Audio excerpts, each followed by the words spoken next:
Welcome students in RP classes. Today we are going to start important MCQs class 9th maths chapter 5 introduction to Euclid's geometry.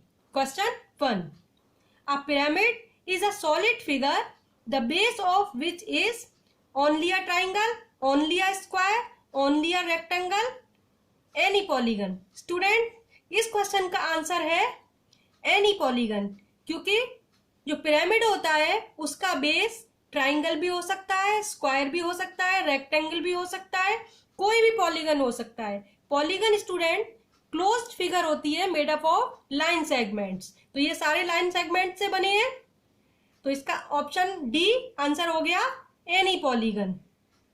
Option D is right answer. Next question देखिए, the side faces of pyramid are. Students pyramid की जो side faces होती हैं वो कैसी हो सकती हैं? स्क्वायर, ट्रेपीजियम, रेक्टेंगल या triangles. Student side faces triangles होती हैं। Option D again right answer. जो पिरामिड होता है उसकी साइड फेसेस क्या शेप होती है? Triangles. Option D right answer. Next question, the number of interwoven isosceles triangles in Shriyantra in the Atharvaveda is. Students Atharvaveda में जो श्रीयंत्र है और वो उनके अंदर आइसोसेलेस ट्राइंगल वोवन है, ट्राइंगल्स बुने हुए हैं, तो हमें बताना है कितने ट्राइंगल्स से बना है श्रीयंत्र। आपने श्रीयंत्र नाम सुना होगा, तो ये लक्ष्मी श्रीयंत्र वगैरह भी आते हैं, आपने सुना होगा। तो ये श्रीयंत्र में कितने ट्राइंगल आइसोसेलेस ट्राइंगल्स से बनते हैं? तो इसका आंसर है 9 triangles. Option B. Option B 9 triangles. Students ये सारे क्वेश्चन मैंने आपकी एनसीईआरटी का जो इंट्रोडक्शन है वहां से बनाए हैं। आप लोग इंट्रोडक्शन अच्छे से नहीं पढ़ते हो, उसी में से क्वेश्चंस एमसीक्यूज बन के आते हैं, तो ये वही एमसीक्यूज हैं। नेक्स्ट क्वेश्चन देखिए, in the given figure angle ADC equal angle BCD and angle ODC equal angle OCD, then which is right. तो स्टूडेंट्स सबसे पहले क्वेश्चन में गिवन है angle ADC equal angle BCD. ADC ये पूरा angle, BCD ये angle, ये equal given है। और क्या दिया हुआ है? Angle ODC equal angle OCD, ये भी गिवन है। ओडीसी ये वाला एंगल हो गया, ओसीडी ये भी इक्वल दिए हैं। अब मैं इसमें से इसको सब्ट्रैक्ट कर रही हूं। Angle ADC minus angle ODC equal angle BCD minus angle OCD. इस पूरे में से इसको सब्ट्रैक्ट किया, क्या आएगा आंसर? एंगल एडीओ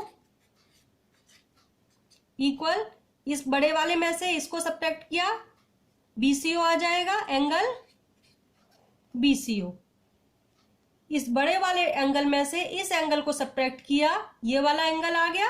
ऐसे ही इस बड़े वाले एंगल में से इस एंगल को सब्ट्रैक्ट किया, ये एंगल आ गया। ये कौन से एक्सियोम से आया है ये आपको बता दूं, ये है एक्सियोम 3। यूक्लिड का एक्सियोम 3 है स्टूडेंट ज्योमेट्री में, उससे ये आया है answer. If equals are subtracted from equals the remainders are equal. तो ये देखिए, ये इसके इक्वल है, ये इसके इक्वल है। हमने इक्वल्स में से इक्वल्स को सब्ट्रैक्ट किया है तो इक्वल आ गया, तो एक्सियोम 3 है। मैं आपको बता रही हूं कि एक्सियोम कैसे अप्लाई करना है क्वेश्चंस में, ठीक है। अब नेक्स्ट क्वेश्चन देखिए, the Euclid divided his famous treatise the elements into 9 chapters, 11 chapters, 13 chapters और 7 चैप्टर्स। स्टूडेंट्स यूक्लिड की जो फेमस ट्रीटीज है द एलिमेंट्स, उसमें कितने चैप्टर्स हैं? यूक्लिड ने कितने चैप्टर्स में डिवाइड किया है द एलिमेंट्स को? तो स्टूडेंट इसका आंसर है 13 चैप्टर्स। आप एनसीईआरटी का इंट्रोडक्शन पढ़ोगे यूक्लिड ज्योमेट्री का, तो आपको ये आंसर समझ आ जाएंगे, वहां भी है। मैंने आपके लिए एमसीक्यू फॉर्म में क्वेश्चंस बना दिए हैं सारे।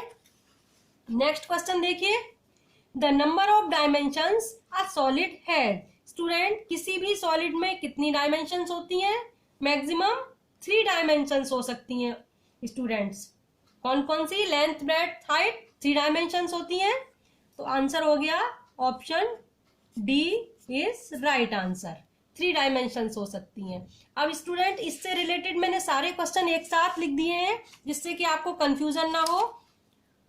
Number of dimensions a surface, surface में कितनी डायमेंशन हो सकती हैं? तो स्टूडेंट, सरफेस में 2 डायरेक्शन हो सकती हैं, लेंथ और ब्रेड्थ 2 ही डायमेंशन हो सकती है ना किसी भी सरफेस में।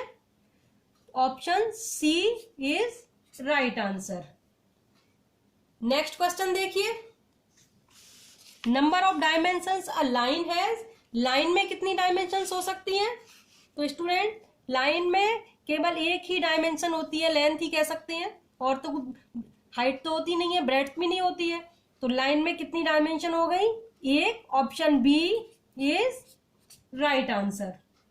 नेक्स्ट क्वेश्चन देखिए, number of dimensions a point has. एक पॉइंट में कितनी डायमेंशंस हो सकती हैं? तो पॉइंट तो बस एक डॉट होता है, उसमें लेंथ, ब्रेड्थ, हाइट कुछ भी नहीं होती, तो डायमेंशन लेस होता है, तो we can say 0 dimension. Option A is right answer. तो आपको फिर से एक बार रिमाइंड करा दूं, सॉलिड है तो सॉलिड में कितनी डायमेंशन होंगी? 3, लेंथ, ब्रेड्थ, हाइट। अगर कोई सरफेस है तो सरफेस में लेंथ, ब्रेड्थ ही पॉसिबल है, हाइट तो पॉसिबल है नहीं, तो उसमें कितनी डायमेंशन हो गई? 2। Option C.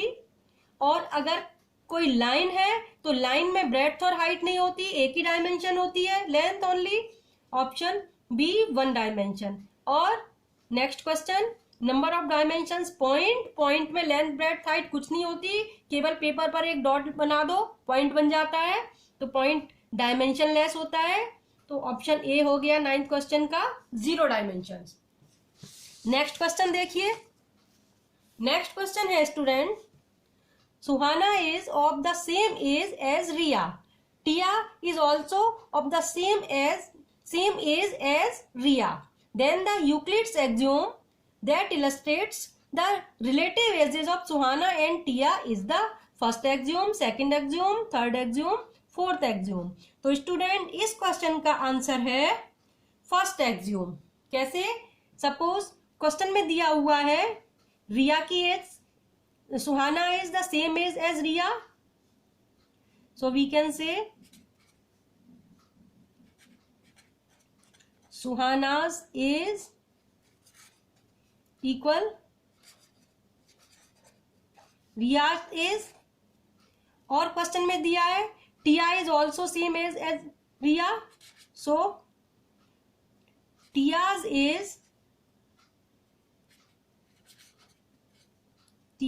As is also equal to Riya's age. दोनों की एज रिया के इक्वल है, सो we can say Suhana's age equal Tiya's age. हम कह सकते हैं सुहाना की एज रिया के इक्वल है, टिया की एज भी रिया के इक्वल है, दोनों की एज रिया के इक्वल है, तो आपस में इक्वल हो जाएंगी, तो we can say Suhana's age equal to Tiya's age. तो ये फर्स्ट एक्सियोम है। फर्स्ट एक्सियोम है things which are equal to the same thing are equal to one other. तो ये दोनों रिया के इक्वल है, things which are equal to the same thing are equal to one another, तो ये भी आपस में इक्वल हो गई, Suhana's age equal to Tiya's age. तो समझ आया कैसे एक्सियोम को अप्लाई करना है। Hope you all understood. So please like and share my video, subscribe my channel. मिलते हैं नेक्स्ट वीडियो में। Thanks for watching.